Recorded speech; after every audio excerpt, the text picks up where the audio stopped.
The night my wife told me to divorce her, I was already holding the answer in my hand. I just didn't know it yet. The twist is this. She thought she was calling my bluff. I don't bluff.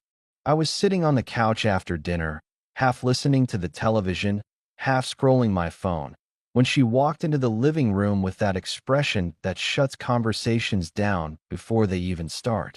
Arms crossed, jaw set, no warmth in her eyes. That look that says, "This is happening whether you like it or not." Before we go any further, do me a favor. Hit subscribe, tap like, and leave a comment if you've ever had a moment that split your life into before and after. Trust me, you'll want to stay for this. She didn't sit down. She didn't ease into it. She just stood there like a manager delivering bad news. "I'm going on a trip next week," she said, leaving Friday morning. Back the following Friday. I looked up. A whole week. A trip? I asked. "Where?" "Beach resort," she replied. "Some people from work are going." Some people. That phrase landed wrong. For 6 months, one name had been popping up in our house more than any other: Mark. Mark said this. Mark suggested that. Mark thought it would be funny. Mark was brilliant at work. Mark had opinions about everything. Mark, is Mark going? I asked. She didn't pause.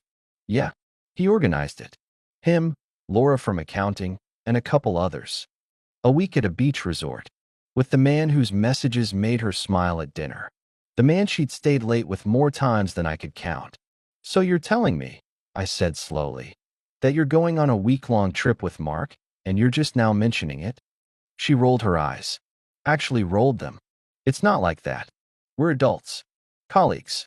People can travel together without it being some big dramatic thing." "When did you plan this?"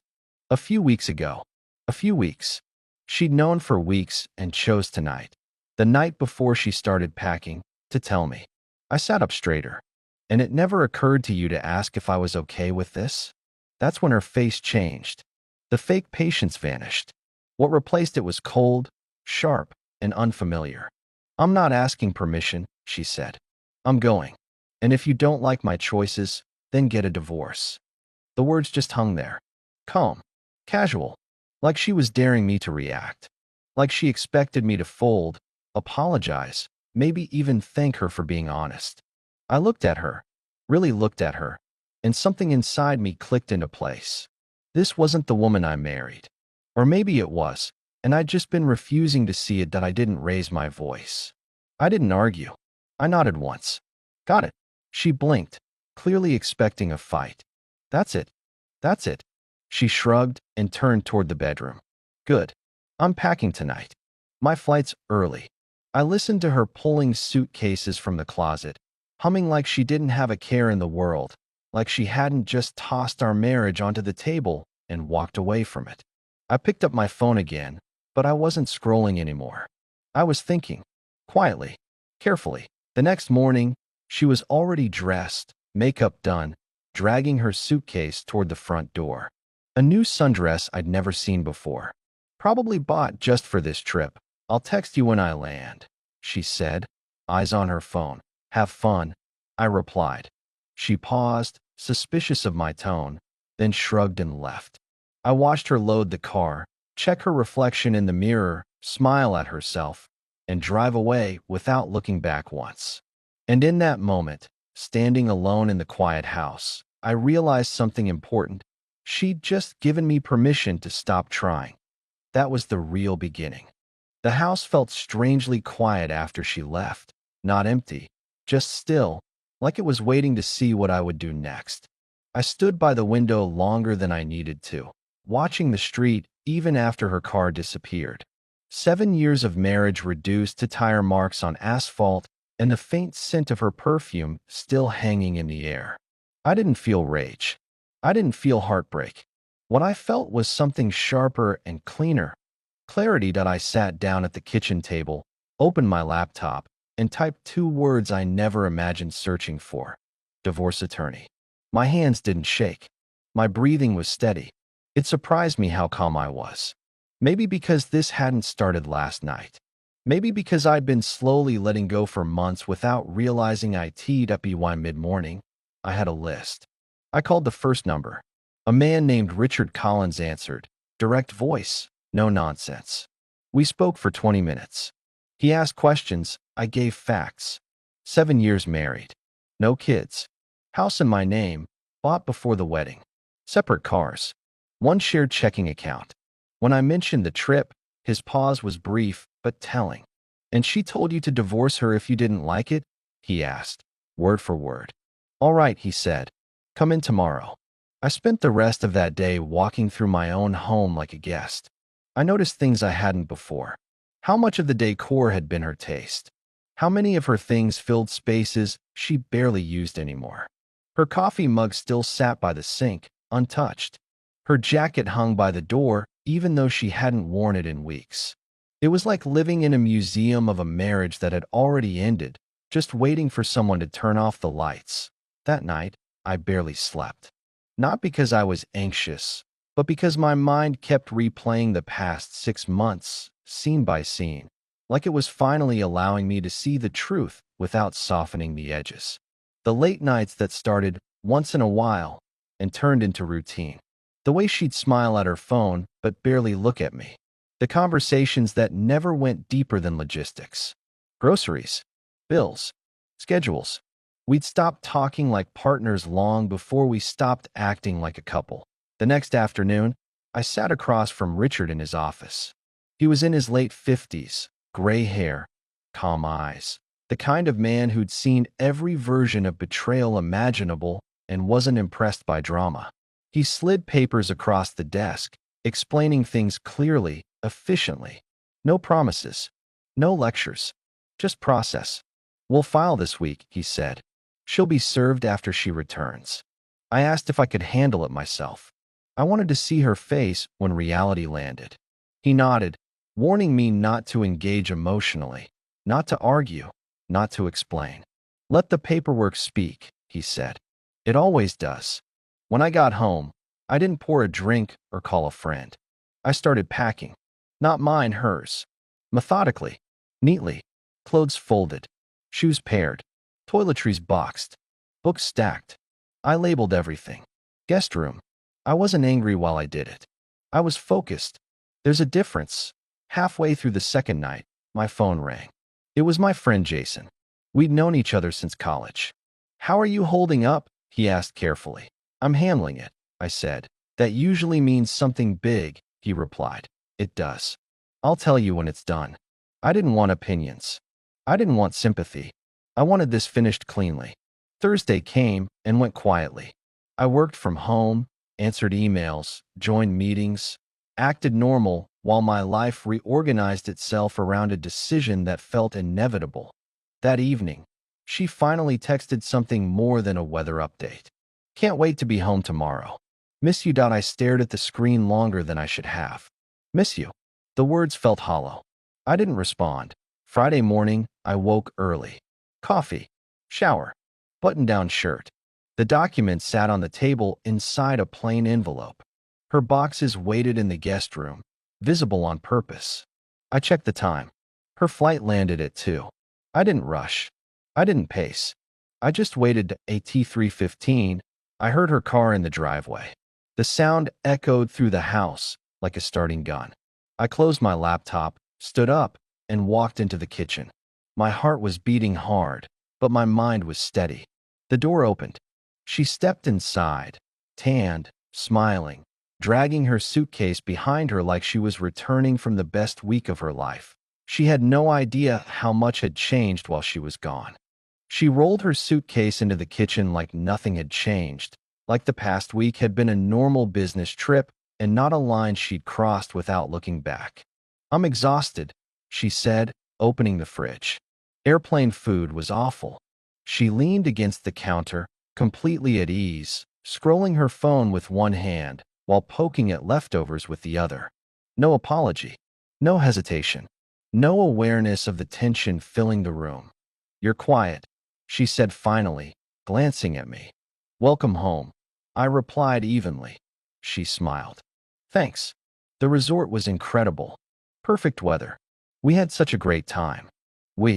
The word hung there, loud and careless. She didn't notice. She kept talking, describing sunsets and cocktails and how relaxed she felt, like she'd returned refreshed instead of reckless. Then she looked at me again, eyes narrowing slightly. So, did you think about what I said before I left? I tilted my head. About the divorce?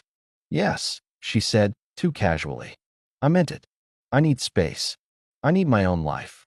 If you can't handle that, then we shouldn't be married. I nodded once. You're right. She blinked. What? You're right, I repeated. We should reconsider this. She laughed, uncertain. Okay, and what does that mean? I gestured toward the table behind her. Why don't you take a look? She turned slowly and saw the envelope. Her smile faded. Confusion crossed her face first, then something closer to fear. She picked it up, opened it, and pulled out the papers. I watched the color drain from her face as she read. Her hands started to shake. What is this? She whispered. Divorce papers, I said. Like you suggested. She looked up at me, eyes wide. You're joking. I'm not. You can't be serious. I am. She scanned the pages again, faster now. You filed these while I was gone. Yes. Her voice rose. You didn't even talk to me. You didn't call. You told me to get a divorce if I didn't like your choices. I didn't like them. She slammed the papers onto the table. I didn't think you'd actually do it. That's clear. She paced the kitchen, running her hands through her hair. This is insane. You're throwing away 7 years over one trip. It wasn't one trip, I said quietly. It was months of distance, secrecy, and disrespect. The trip just made it impossible to ignore. She stopped pacing and looked at me sharply. Nothing happened with Mark. I didn't respond. The lie didn't deserve air. Her tone shifted, defensive now. You've been suffocating me. That's why I needed space. Suffocating you by asking to spend time together? By wondering where you were at night. That's not. She stopped herself, then changed tactics. We can fix this. Counseling. Talking. Divorce is extreme. What's extreme is telling your husband to divorce you and being shocked when he does. She stared at me like she was seeing a stranger. Where are my things? She asked abruptly. Guest room. Packed. Her eyes widened. You packed my things. Yes. All of them. Yes. She walked down the hall, and I heard her stop short when she saw the boxes. Neatly stacked. Labeled. Her life reduced to cardboard. She came back furious. You had no right to touch my stuff. You'll need it when you leave. When I leave, this house is in my name. You have until tomorrow morning. Her face flushed. We're married. Not for long. She pulled out her phone with shaking hands. I'm calling my mother. Go ahead. While she spoke in a panicked whisper, I sat down and opened my laptop, answering emails like nothing unusual was happening. When she hung up, her voice broke. She's coming. You're going to explain this. I will. When her mother arrived, the air turned sharp instantly. Accusations flew. I stayed calm, repeated facts, didn't raise my voice. Eventually, they gathered boxes. She glared at me through tears. You're making the biggest mistake of your life. I don't think so. She left with the first load of her things, slamming the door behind her. The house fell silent again. I stood there for a long moment, listening to that silence. It wasn't lonely. It was final. The door closed behind them, and the sound echoed longer than it should have. I didn't move right away. I just stood there in the living room, surrounded by the quiet, listening to a house that finally felt like it belonged to me again. No accusations. No sighs. No tension buzzing under every conversation. Just silence. Clean, honest silence that I picked up my phone and made one call. The locksmith answered on the second ring. How soon can you come out? About an hour, he said. Perfect. I sat down at the kitchen table while I waited. For the first time all week, my hands shook a little, not from doubt, but from release. When the adrenaline fades, reality settles in. I didn't second-guess myself. I just let the moment land. Around 7, the locks were changed. New keys. Old ones useless. The locksmith packed up and left with a nod like he'd seen this story before. I tested the door twice, then once more, just to be sure. The house was secure. So was my decision. I ordered dinner and ate slowly, actually tasting the food instead of rushing through it. My phone buzzed. I ignored it. Buzzed again. Ignored it again. On the fifth call, I answered. "We need to talk," she said, her voice controlled but strained. "No, we don't. Please," she said. "Just listen. I think there's been a misunderstanding." "There hasn't." She asked if she could come back over. I said no. She accused me of being stubborn. I almost laughed at that. Then the apologies came. Soft, careful, measured. She said she'd made a mistake. Said she loved me. Said she didn't want the marriage to end. Funny how love shows up when consequences arrive. "What do you want from me?" she asked. "I want this to be over," I replied. She was quiet for a long moment. "You're really doing this?" "Yes." I hung up and turned my phone off. The next morning, there were missed calls and messages waiting. "Please." Promises. One message slipped in sharp and angry, talking about rights and regret. I deleted them all without replying. Monday morning, I went back to work. Jason stopped by my desk and studied my face. "You look different," he said. "I feel different." He nodded like he understood. That afternoon, Richard called. Her attorney reached out, he said. "They want to talk terms." "There's nothing to discuss," I replied. "I told them the same," he said. "Just stay the course." The rest of the week passed quietly. No surprise visits. No scenes. Either she was regrouping or someone smarter than her had told her to stop. Friday evening, I was at the grocery store when I ran into Laura, the coworker who was supposedly part of that beach trip. She looked uncomfortable seeing me. I asked one simple question. She hesitated, then admitted she hadn't gone. Family issue. It wasn't the answer that mattered. It was the confirmation of what I already knew. Later that night, an email arrived from an address I didn't recognize. It was her. Long, emotional, full of memories and apologies that never touched the real issue. No accountability, just fear of loss.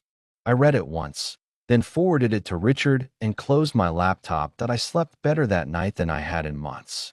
Not because everything was resolved, but because I'd stopped betraying myself to keep the peace. 3 weeks later, my phone rang while I was sitting at the kitchen table drinking coffee, sunlight coming through the window like it finally had permission to be there. It was Richard. I answered without hesitation. "She signed," he said. For a moment, I didn't respond. Not because I was shocked, but because I felt something settle. Something heavy I'd been carrying without realizing it was there. "She signed." I repeated. "Yes," he said. Her attorney explained the situation. "No leverage. No upside to dragging it out. It's done. We're just waiting on the court date. But that's a formality." After I hung up, I sat there longer than necessary, staring at nothing in particular. 7 years. Reduced to a signature and a quiet phone call. I expected sadness, regret, maybe anger. What I felt instead was relief. Not excitement. Not victory.